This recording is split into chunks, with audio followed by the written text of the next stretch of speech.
E o resultado foi horrível. Qual que é a chance dele só botar o rabinho entre as pernas e voltar pra Rússia e esquecer a Ucrânia? Zero? Olha, como o Rini falou agora, a gente não está mais falando de uma retirada como a União Soviética que se retirou no final dos anos 80 do Afeganistão. Aquilo foi uma guerra interessante porque a União Soviética também nunca declarou uma guerra. No fundo, entrou no Afeganistão para sustentar um governo comunista da época que não tinha apoio no interior. E aos poucos, obviamente, o que os americanos fizeram? Enviaram um monte de armas para a resistência contra a ocupação russa. E aquilo virou uma ferida aberta terrível. Então, o custo, né, ampliou-se com cada ano. Essa ferida, inclusive, levou à criação do Bin Laden, né, por exemplo. Exato. Ou seja isso, claro, isso é um efeito colateral side effect, importante, assim. Mas vários governos russos cientes do custo político da derrota inevitável postergaram e deixaram para o sucessor. Nos Estados Unidos, igual.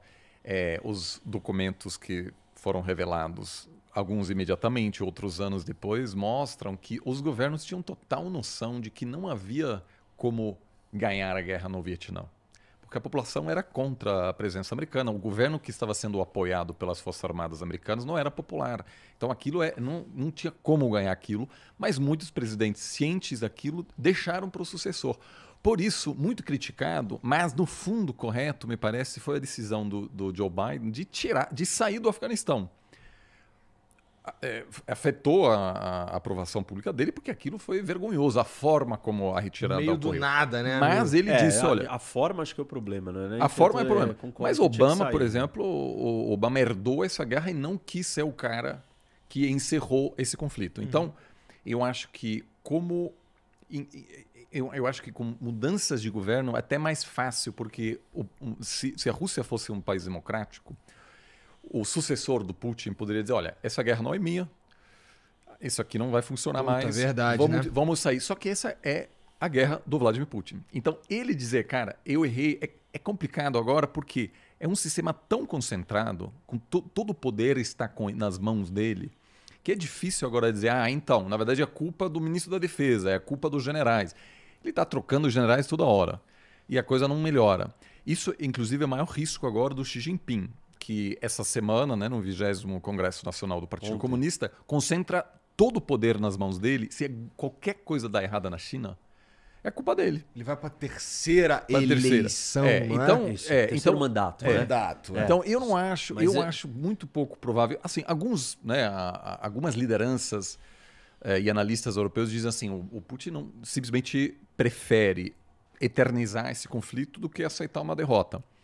Vamos ver. Agora, a Rússia, é claro que muitos desses reservistas são minorias, são pessoas muito pobres. E aí esse ataque que você mencionou aconteceu numa região predominantemente muçulmana. Não se sabe exatamente todos os detalhes, mas existe uma tensão de longuíssima data entre a Rússia, entre a elite econômica e política russa e suas minorias muçulmanas, mas no sul do país, onde há uma grande mobilização de reservistas. Então, aparentemente, isso pode ter a ver, esse ataque de pessoas locais contra o aparato estatal que promove esse recrutamento, pode ter a ver com isso, porque ainda existem muitos focos de resistência dentro da Rússia, que tem inclusive na Chechênia, por exemplo, onde a Rússia interviu, apesar de ser dentro das suas próprias fronteiras, são regiões que não reconhecem a autoridade de Moscou. E são justamente essas regiões onde muitos reservistas serão encontrados que, a princípio, não estão motivados para atacar os ucranianos. Então, essa questão, apesar da tecnologia, apesar de todas as movimentações como a tecnologia muda a guerra, a motivação pessoal dos soldados ainda é crucial. Entendi. E os ucranianos estão cada vez mais convictos de que o que a Rússia quer é tirar a Ucrânia do mapa. Então, você tem gente aí que simplesmente diz, olha, eu vou para a guerra porque eu não estou só querendo vencer essa guerra. Eu quero que meu país continue existindo. Assim, tem um elemento muito importante sobre a tomada de decisão do Putin, é que, por ele ser um ditador e ele governar e ter chegado no poder com uma mentalidade e ter vendido uma mentalidade, porque uma coisa que ele vendeu para os russos é, depois do fim da União Soviética, a Rússia, ela foi humilhada, foi derrotada. Não foi derrotada num campo de batalha, mas perdeu a Guerra Fria, encolheu, ficou ruim, ficou pequena. E perdeu o seu orgulho, o russo perdeu o seu orgulho. Nós viramos fracos aqui, tipo, o Yeltsin era um bêbado, entendeu? Tipo assim, e apareceu o Putin e falou assim, não, eu vou resgatar a nossa posição de russos no mundo. Eu vou resgatar a força, a potência russa. E isso se baseia muito numa autoridade centralizada, isso tem a ver com a cultura política russa, não só de agora, mas historicamente, os czares, enfim, uma autoridade central, autoritária, autocrática. Então, ele incorporou esse papel. E para ele, perder ou aceitar uma derrota é simplesmente ele entregar de novo um fracasso, né? Um fracasso para a Rússia, porque ele diz que tem um inimigo externo, tem uma aliança militar do Ocidente cercando, que é a OTAN, cercando a Rússia, e como que ele está fazendo tudo isso e depois vai perder os inimigos cercando ele. Então para ele, tem um elemento que ele vai jogar no lixo, isso que ele está tentando construir, essa força dos russos, o elemento dele. Como é que ele chega no poder e toma todas as decisões e diz para a população que ele é um derrotado, que ele perdeu a guerra? Então ele é um líder fraco. Se ele é um líder fraco numa ditadura, ele não pode estar lá. E aí tem mais um outro problema que eu diria, que é uma questão de percepção, né? Na política internacional, e o Putin faz esse jogo muito bem, a percepção de força ela é muito importante. Por quê? Simplesmente nós não temos leis no mundo. Tem regra. Nas relações entre os países. Isso, a gente vive em anarquia. O mundo vive em anarquia. Ou seja, quando você está em anarquia, você não tem ninguém, você não liga para a polícia, vem me salvar aqui. Não tem polícia do mundo. Tecnicamente, legalmente é constituída. Então, você precisa ser forte, porque você só tem a si mesmo para se proteger. E o Putin, ele navega muito bem com essa lógica de percepção de força, de demonstração de força. Inclusive, quando a gente teve outras conversas aqui sobre ia ter guerra ou não, eu disse, antes de começar a guerra, eu falei, vai ter guerra.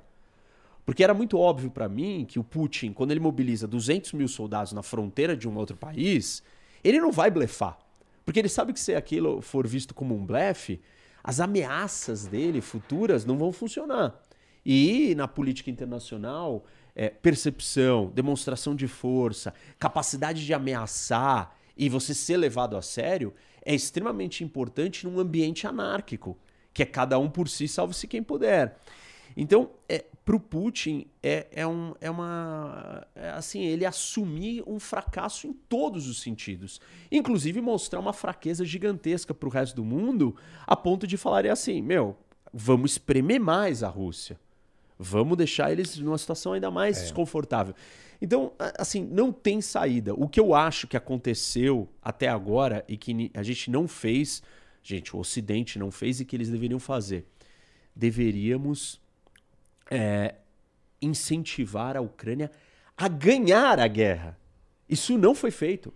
Até o momento, tudo que aconteceu a Ucrânia não pode perder ou a Rússia não pode vencer. Mas nunca ninguém virou e falou assim, Ucrânia, vai lá e expulsa os russos até o final. Tira eles do seu território.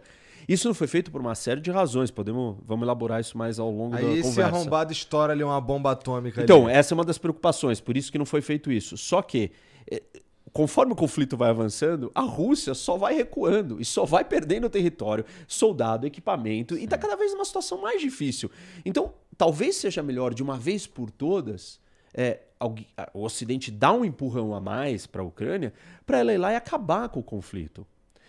Porque assim, a ideia de que o Putin pode usar uma bomba atômica porque ele está acuado, ela funciona hoje. Hoje, mais do que nunca, desde o início do conflito, e eu tenho dito isso, não sei nem qual a sua opinião sobre isso, Oliver, mas eu acho que nós estamos mais perto do uso de uma bomba atômica do que das ameaças na primeira semana da guerra. O Putin fez umas ameaças. Sim. Ou seja, quanto mais o conflito se estende e mais a Rússia vai demonstrando o seu fracasso militar, a sua incapacidade de vencer um oponente menor, pior, mais próximo nós estamos do uso da bomba. Talvez seja melhor, de uma vez por todas, a Rússia ser derrotada na guerra da Ucrânia.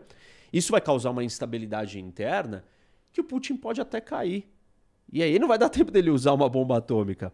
Agora, a extensão do conflito, o Putin está se preparando. Então, algumas dessas lógicas que eu coloquei aqui de preparação do Putin são preparações para ele justificar o uso de uma bomba atômica. Anexar os territórios do leste da Ucrânia e dizer que é território russo justifica a doutrina militar nuclear russa, que fala, se a Rússia for atacada no seu território, ela pode usar uma bomba atômica. Que arrombado, né? Percebe? Cara? Então, assim, o cara já está se preparando para isso. Talvez seja melhor a gente encurtar esse problema e pegar ele de surpresa e perdeu.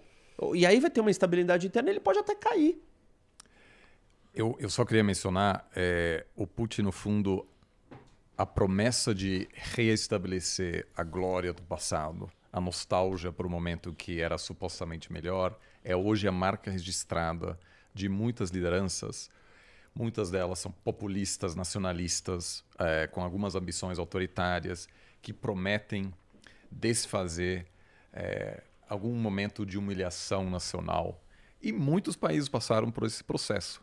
A gente vê hoje na Hungria, quando você vai na Hungria, muitos carros têm um adesivo de uma Hungria que é maior do que era hoje, porque a Hungria em algum momento perdeu parte do seu território, um tratado de paz, e aquilo hoje é questionado. Então, muitas pessoas dizem a Hungria precisa ver uma grande potência de novo. Nos Estados Unidos, né, o ex-presidente Trump disse, olha, a gente precisa make America great again, ou seja, voltar a ser grande, ou seja, supostamente algum passado glorioso que era melhor. Nostálgico. Né? Exato. O Erdogan na Turquia quer reestabelecer a glória otomana. Então, em muitos países... Se todo mundo conseguir, Exato, fudeu, né? Não dá. Então, poucos países conseguiram virar a página e dizer nós éramos grande potência, mas não todo mundo pode ser a grande potência.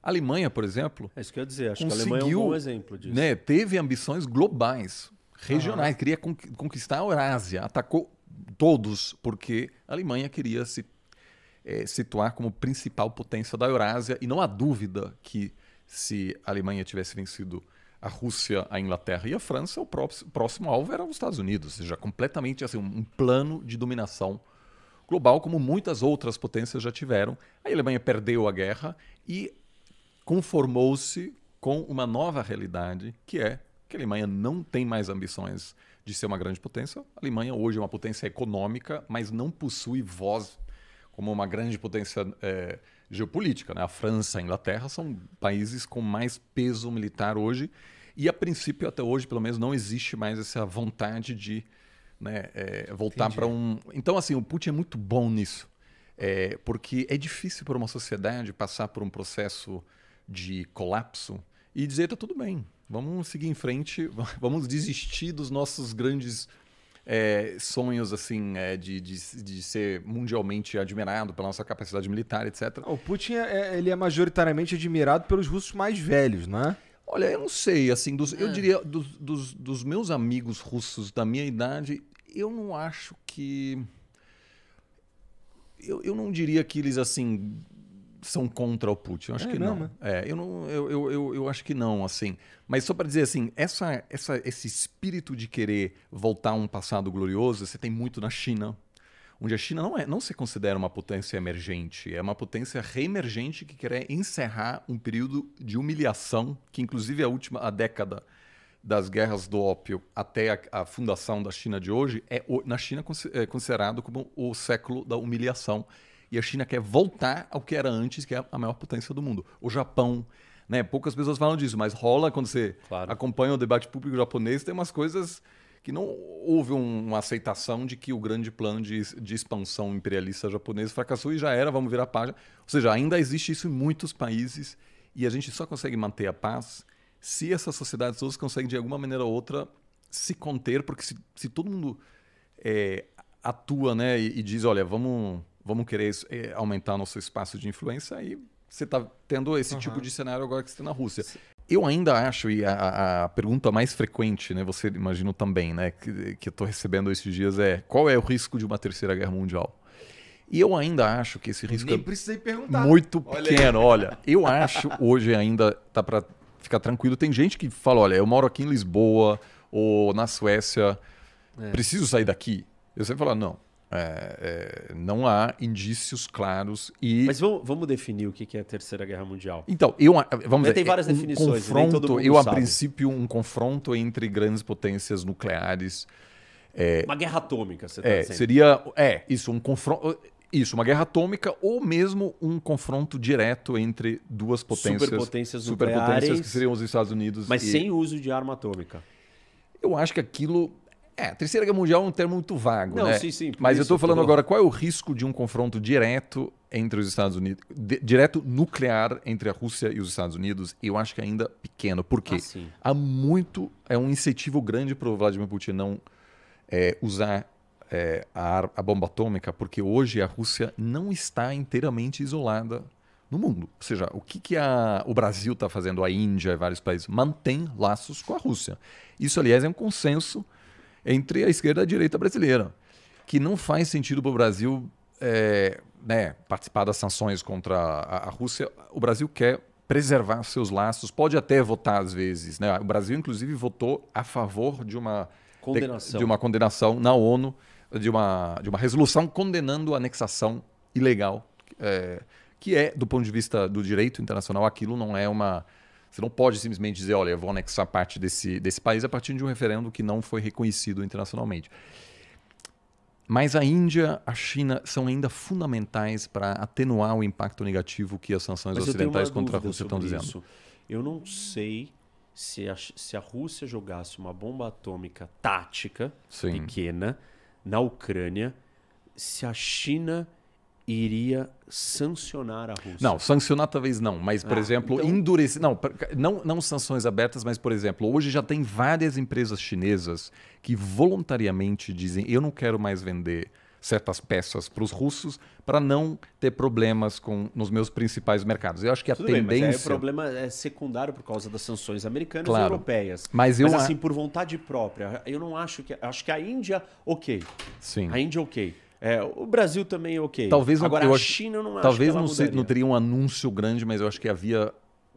E a gente viu isso na comunicação chinesa em relação ao Vladimir Putin, já dizendo: olha, a gente não está muito feliz com esse conflito que está acontecendo, etc., porque há uma preocupação também na China de que a China está sendo vista como uma espécie de aliado fundamental para preservar a economia russa. Uhum. Então, eu acho que nem Pequim nem Índia iam gostar, vamos dizer, dessa situação. Eu acho que... E tem um outro fator.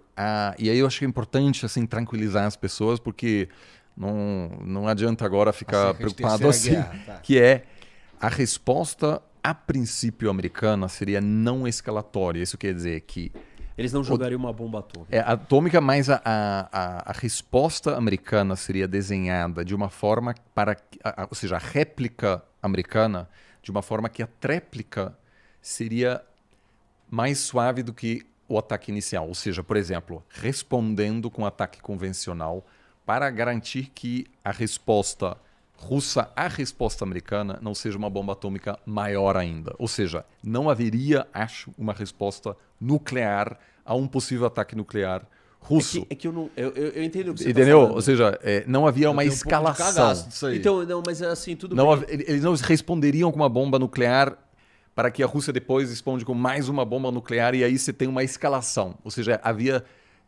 teria uma resposta para tranquilizar a situação, respondendo com um ataque menor, menos sério do que o ataque inicial russo. Entendeu? Tudo bem, mas o que eu acho que o problema não é o ataque seguinte. Eu acho que o ataque inicial, de você jogar uma bomba atômica inicialmente, ela desestabiliza as bases da ordem mundial.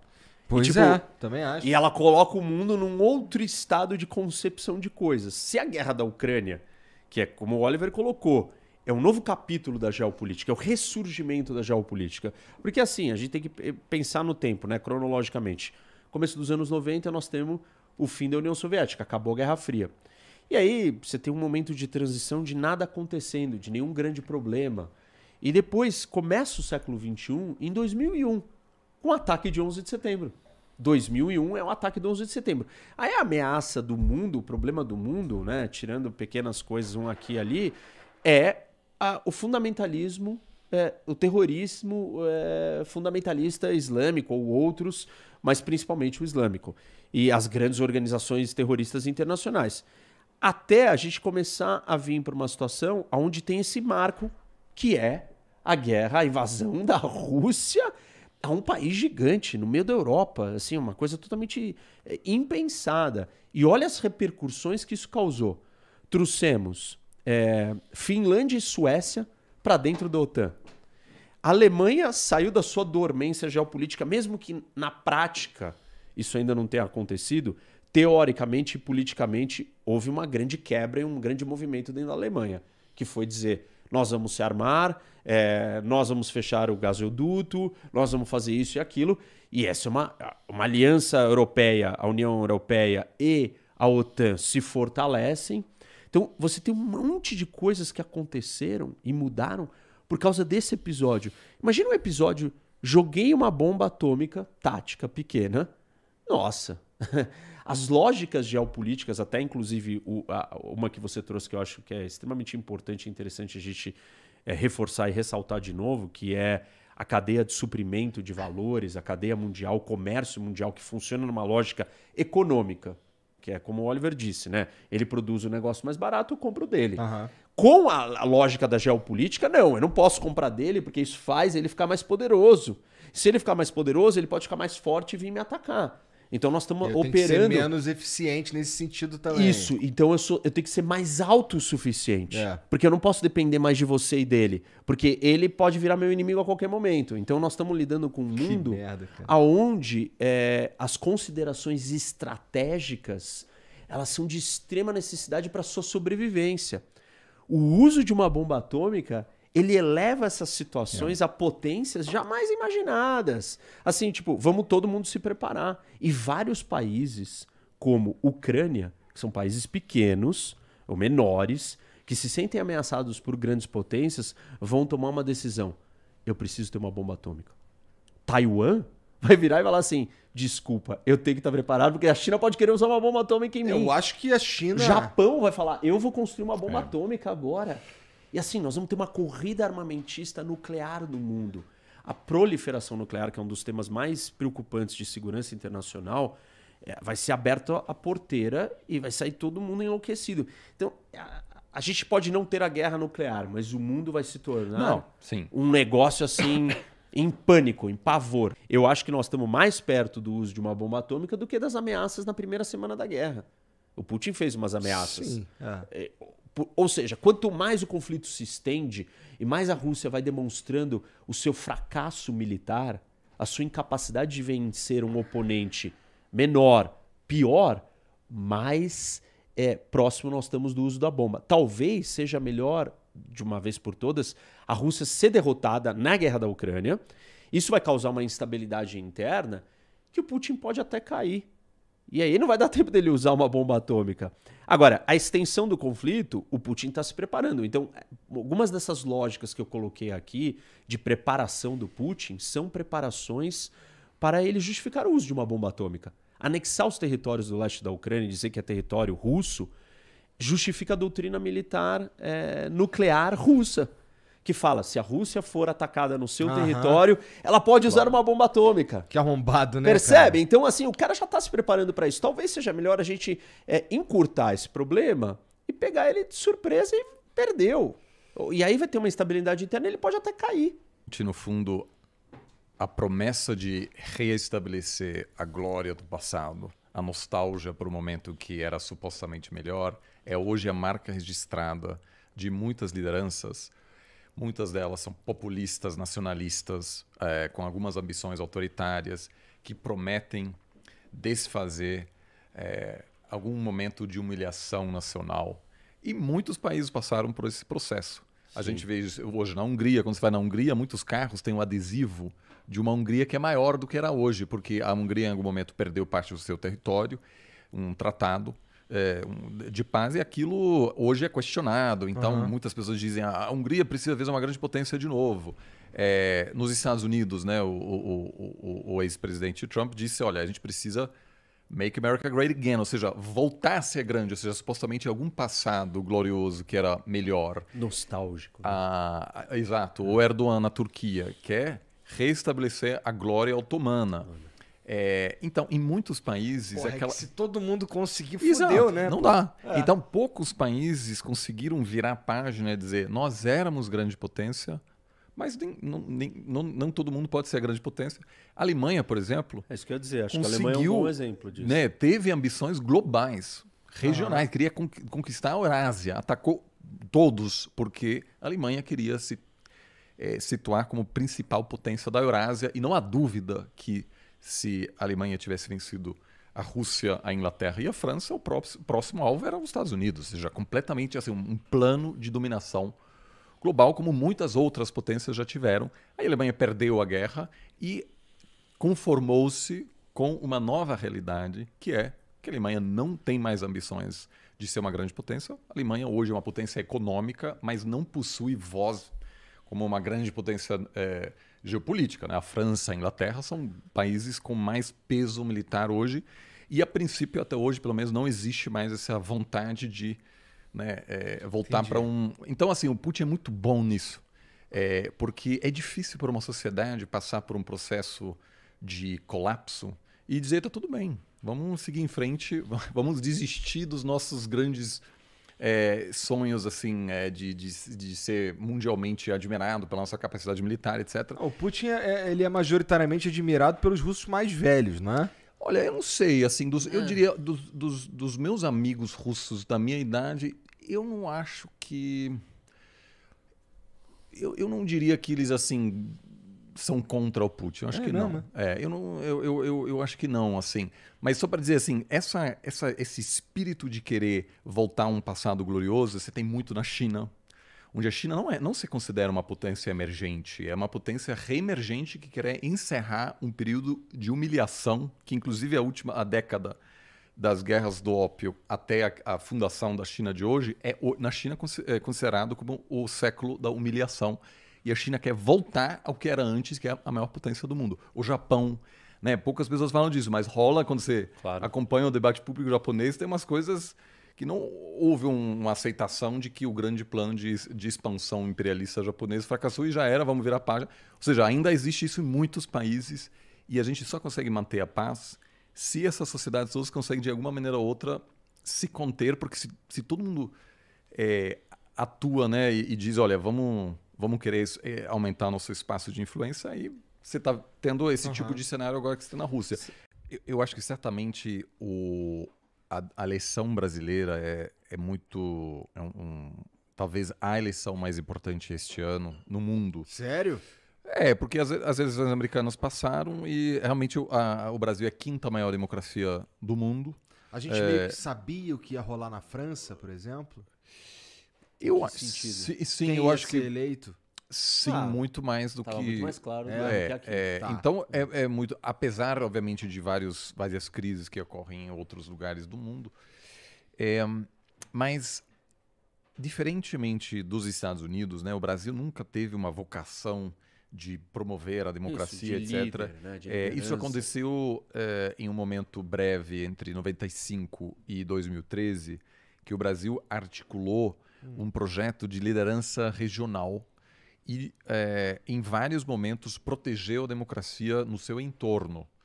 Então, por exemplo, em 96, houve uma crise, uma tentativa de golpe no Paraguai, e o Brasil impediu um golpe de Estado no país vizinho, dizendo que se rolar um golpe, a gente vai isolar vocês economicamente, e o general da época, o Oviedo, desistiu desse golpe.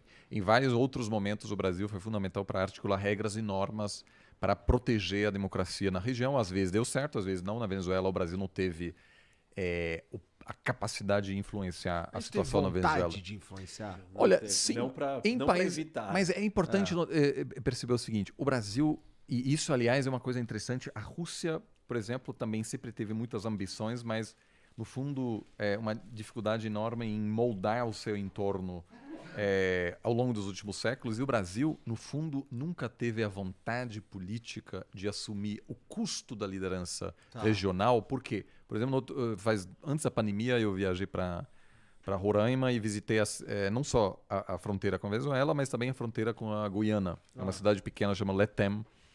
E eu queria visitar a capital. E aí os caras falam, não, agora atualmente está chovendo, essa estrada que conecta Letem com a capital do país é uma estrada de terra. Ela é 800 quilômetros e quando chove não dá para passar. Então a gente está desconectado da capital. E eu falei, gente, isso é um país pequeno, na vizinhança.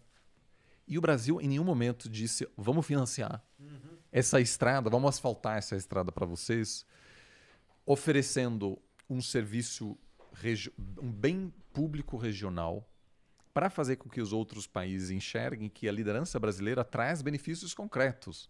Né? Por que países aceitam a liderança de algum país ou outro? Porque esse país dá algo a essa comunidade. Não é só pela força pré-ameaça. Os outros países precisam enxergar que o país é capaz de oferecer algo ao mundo. E o Brasil, em alguns casos, fez isso durante essa época, seja articulando uma visão para o futuro da América Latina. A gente pode discordar de algumas dessas visões, mas no caso, depois do Paraguai, por exemplo, um ano antes, o Brasil ajudou a negociar um acordo de paz entre Peru e Equador. E até hoje, se você vai para o Equador, as pessoas lembram desse episódio e dizem, não, a gente estava em guerra contra um país grande e o Brasil ajudou para encerrar esse conflito. O Brasil ofereceu um bem público muito concreto para nós. Para mim, um grande exemplo, muito pouco comentado, porque fracassou, foi a iniciativa do Nelson Jubim, como ministro da Defesa, de construir uma plataforma na qual todos os ministros de defesa da América do Sul pudessem dialogar e dizer quanto cada um está gastando em armas, em armamentos, que tinha, obviamente, o objetivo de construir uma confiança mútua para evitar que eu me preocupasse com os investimentos militares do meu vizinho, mas também, obviamente, a grande vantagem de querer vender... Eu acho que o Brasil ele nunca teve um projeto de quem ele quer ser. Qual o projeto de país? Mas não só de o que quer ser, mas só para completar essa questão da defesa, que se o Brasil soubesse, obviamente, o que o Equador, o Peru, o Chile estão gastando, seria uma informação muito valiosa para atores brasileiros na área de defesa para dizer, olha, eu tenho informações privilegiadas sobre que tipo de tanque você está comprando, deixa de fazer uma... Ou seja, isso teria trazido, me parece, também vantagens econômicas, não deu certo, em parte porque não há um reconhecimento em Santiago, em Montevidéu, em Buenos Aires, de que o Brasil, de que a liderança brasileira traz ganhos concretos à região, como, por exemplo, uma estrada. Assim, você não é um líder se você não quer ser o líder. Mas eu acho que até existe... O Brasil, tipo assim, talvez ele acha que essa liderança vai ser dada como assim, uma coisa que você tipo é maior, você é grande, você é diferente, você é especial, então tá aqui, ó, vira o líder. E não é assim. Você tem que construir a posição tem que ter vontade de política. Você tem que querer, você tem que ir lá, você tem que ter um projeto, uma ambição. Mas eu acho que teve um pouco isso.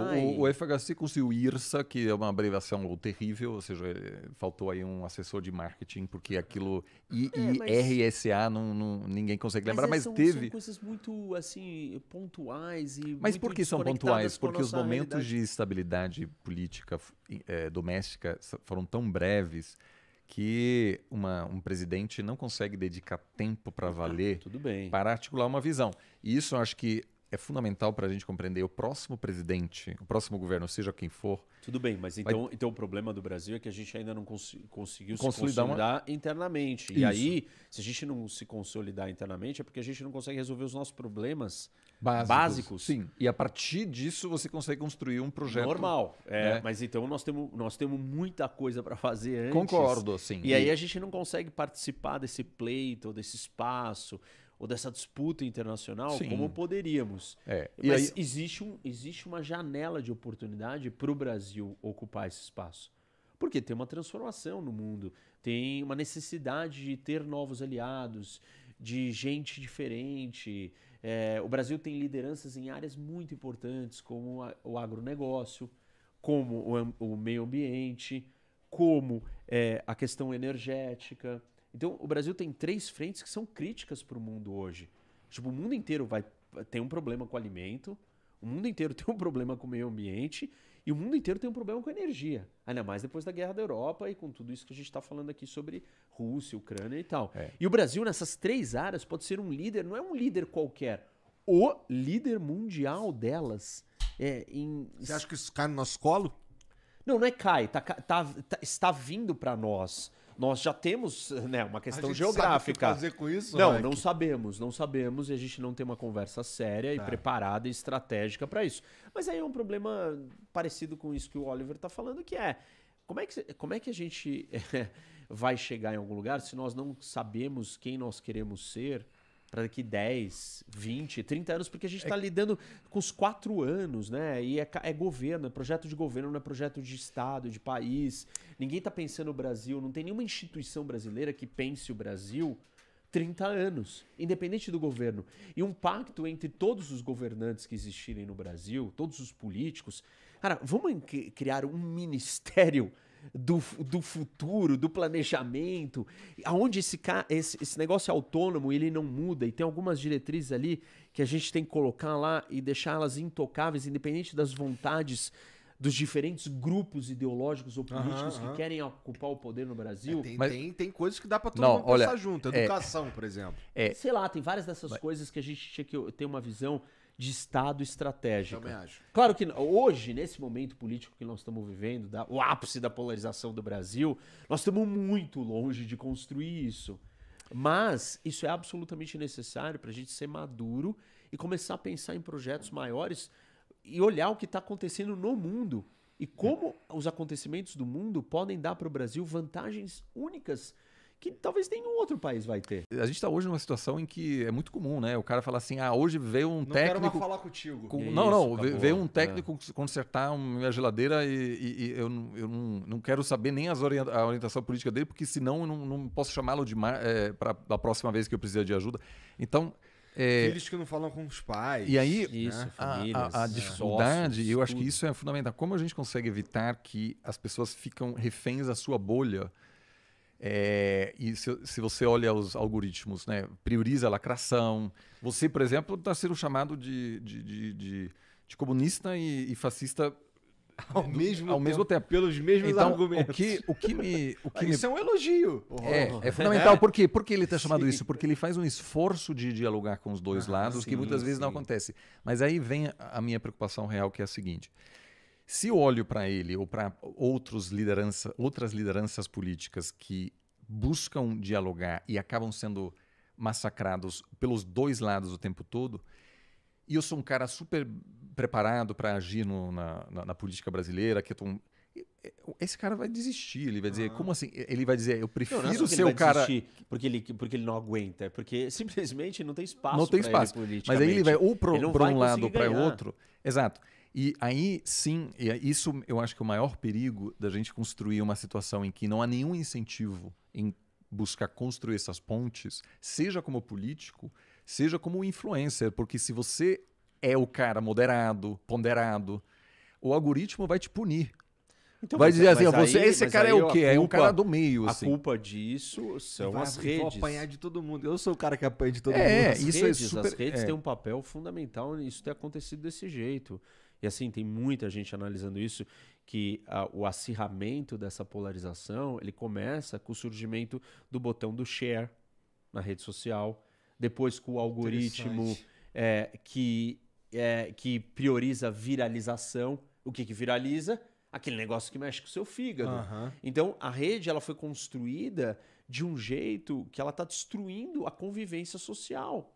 E isso não é qualquer coisa, porque nós inventamos umas máquinas e a gente vive dentro dessas máquinas, e essas máquinas funcionam com regras próprias que estão focadas num ganho econômico dessas empresas, dessas estruturas de negócio, e tem que ganhar, mas espera aí, a que custo? Com que consequência? Com que efeito? A gente nunca pensou nesse efeito desse negócio. Essas empresas hoje, elas têm mais poder que estados e nações inteiras. Sem dúvida. Porque elas transcendem Consegue todas as influenciar fronteiras. qualquer coisa, né? Qualquer pessoa no mundo inteiro, em qualquer lugar, em qualquer fronteira. E, tipo, rompe as fronteiras, impõe as suas regras, funciona do jeito que quer e ninguém consegue mais conter elas. E a gente não pode sequer ter uma conversa sobre isso. Porque, assim, se torna um negócio absurdo. Né? Você quer censurar? Não, mas a gente tem que conversar, que tem que ter regras de convivência. Como existem regras de convivência. De eu chegar aqui e falar boa noite pra você te cumprimentar. Onde você aprendeu isso? Anos de convivência com a sua família, com seus pais, com a sociedade. Então, existem etiquetas de convivência pra gente estar no mundo digital. E isso não acontece mais. E nós precisamos codificar isso se as pessoas não conseguem fazer isso voluntariamente. E Uma essas coisa que eu regras precisam sempre valer falo. pra todo mundo. Isso. E uma coisa que eu sempre falo, Igor, e acho que talvez o Oliver já tenha me ouvido falar disso. Não tem cabimento a gente permitir que as pessoas possam entrar numa rede social sem elas serem reais. Você pode entrar num avião com um documento fácil? Você pode entrar num país com um documento fácil? Puta, eu não pensei profundamente sobre isso, mas eu tendo a concordar, cara. Pô, Mas- como que você não vai poder... Você pode inventar que você é uma pessoa que você não é. É que- Nada sério que você faz na sua vida pode ser feito você se passando por outra pessoa. Não pode, porque raios você pode ter um perfil num negócio que você convive com o mundo inteiro e você é uma mentira, você é fake, você não é o nome que você tá lá, não é a sua cara. Isso só facilita você ter comportamentos erráticos, corajosos, estridentes, malucos. Não é você. Não tem consequência no dia seguinte. Você não vai falar certas coisas e sair na rua batendo nas pessoas ou xingando todo verdade. mundo. Porque, cara, é seu vizinho, você vai ter que ver ele todo dia. Agora, se você é você e você tem que ser você na porcaria da rede, você precisa, a gente precisa ter uma regra. Por que raios nós não inventamos uma identidade digital? Acabou. Você só cria o perfil. Vai ter gente que vai falsificar a sua identidade digital e vai fazer o perfil falso? Vai ter. Mas aí é uma minoria. Não é essa loucura que é hoje. Quantos milhões de perfis falsos existem no mundo? É que tem uma coisa muito interessante. Eu, às vezes, eu não consigo acompanhar e você, imagino, também não, porque você recebe comentários. Às vezes eu respondo a comentários, alguém manda assim, seu fascista ou comunista, né? Os dois, assim, safado. E às vezes eu respondo e falo, poxa, obrigado pelo comentário, eu queria entender melhor. E geralmente a pessoa depois, nossa, você respondeu, que legal. E aí a gente conversa normalmente. A pessoa nem se. Eu acho que já passou por isso. Então, claro, o anonimato permite você exagerar na dose e acabar ameaçando as pessoas, etc., sem medo da repercussão que isso possa ter. E, de novo, assim, eu às vezes propositalmente respondo a coisas totalmente absurdas e, na grande maioria das vezes, a pessoa depois fala, poxa, desculpa, na verdade eu não quis dizer isso, é um tema que me interessa. Porque ela não falaria isso ao vivo. Exato, sim. Mas aí no diálogo digital, ela começa assim a interação, entendeu? É a primeira interação, Isso, né? tipo a primeira chute na cabeça. Tipo, chegar te chutando. Aí você fala assim, mas por quê? Eu só acho que... seria interessante testar isso num espaço... Teria que testar isso, se aquilo faz diferença...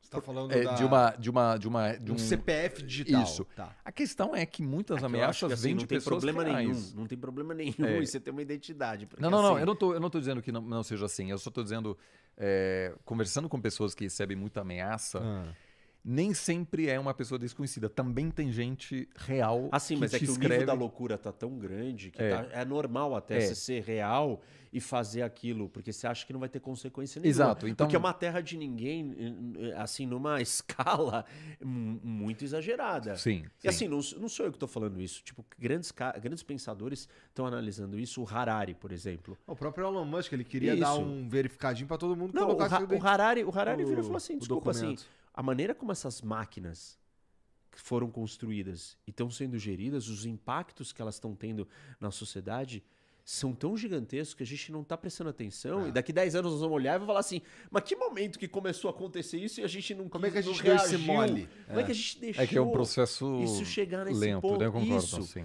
Então, assim, isso é uma discussão muito séria que a gente tem que ter. E, assim, nem entendo por que não teve um clique e pronto. Eu acho Entendeu? que... Porque a hora que vir num lugar, é uma reação em cadeia no mundo inteiro. É que tem alguns países onde a não identificação também pode trazer ganhos. Por exemplo, onde a perseguição política, você pode... se você é um dissidente que precisa colocar o seu CPF, obviamente a sua chance de se mobilizar contra o mas aí governo... esses países é Irã, China, Sim, Rússia. mas são muitos. Só que nesses lugares você pode colocar não CPF ou colocar CPF que o cara vai te achar de qualquer jeito. Porque o governo tem controle absolutamente total e ele tem uma polícia específica para fazer a situação isso. que a gente vive hoje. Isso, e o governo tá indo atrás de você. Ele tem polícias específicas. Por exemplo, sei lá, fazendo um parênteses aqui, o que está acontecendo no Irã. Né? A polícia da moralidade, que fiscaliza qual é a roupa que as mulheres usam. E essa polícia fiscaliza e vai atrás para prender, massacrar, assassinar, matar pessoas que não estão se vestindo daquele jeito. Então, eu não acho que nesses exemplos, no final funciona, porque nós estamos falando de... Esses lugares já são tão extremos que eu não acho que essa... Tá. Mas, por exemplo, as redes sociais ajudaram a derrubar, por exemplo, regimes durante a Primavera Árabe, que acabou não consolidando a ordem democrática nesses países, mas eu acho que se você tem que se registrar em um país, obviamente, com controle, ou sem liberdade de expressão... Aquilo... É que assim, tipo, você se registrar ou não num país com essa realidade é ínfimo perto dos outros milhões de problemas que você já vive por estar naquele país, entendeu? Mas por nada exemplo, do que você vai fazer funciona. Mas as críticas que nascem agora na Rússia contra a condução da guerra são muitas pessoas que não se identificam, obviamente, por medo de represália. Então, eu só estou dizendo que eu concordo que seria interessante fazer um grande experimento. Democracias. Nós estamos falando de sociedades democráticas. Né? Eu não acho que China, Rússia, Irã, Coreia do Norte são exemplos... permitiriam algo nesse sentido. São exemplos assim que, tipo, eles não precisam da gente chegar à conclusão que nós precisamos ter essa regra. Sim. Ele já impõe outras regras muito mais severas do que essa para você ter uma internet. Você, tipo, ele já sabe, usa já tem o meu a aplicativo. Você vai usar o aplicativo que minha censura qual a informação que vai ter. Os chineses não sabiam que existiu Primavera Árabe, não sabem que a guerra na Ucrânia é de um jeito que eles acham que é. Enfim, as coisas que eles sabem é totalmente diferente. Do jeito que o governo quer que então, eles tanto saibam. faz, né? Para esses casos nem cabe sempre, isso, assim, eu acho. Inicialmente, eu mantenho...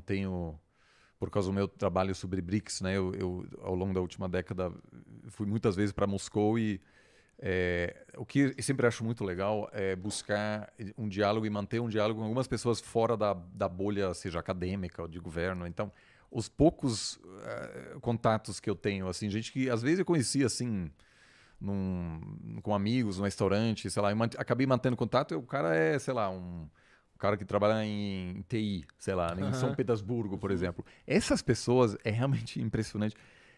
Até maio, junho, alguns não sabiam mesmo o que estava acontecendo na Ucrânia. Mas que interessante. Porque o governo conseguiu blindar eles. Mas desde julho, agosto, hoje todo mundo sabe. Tá.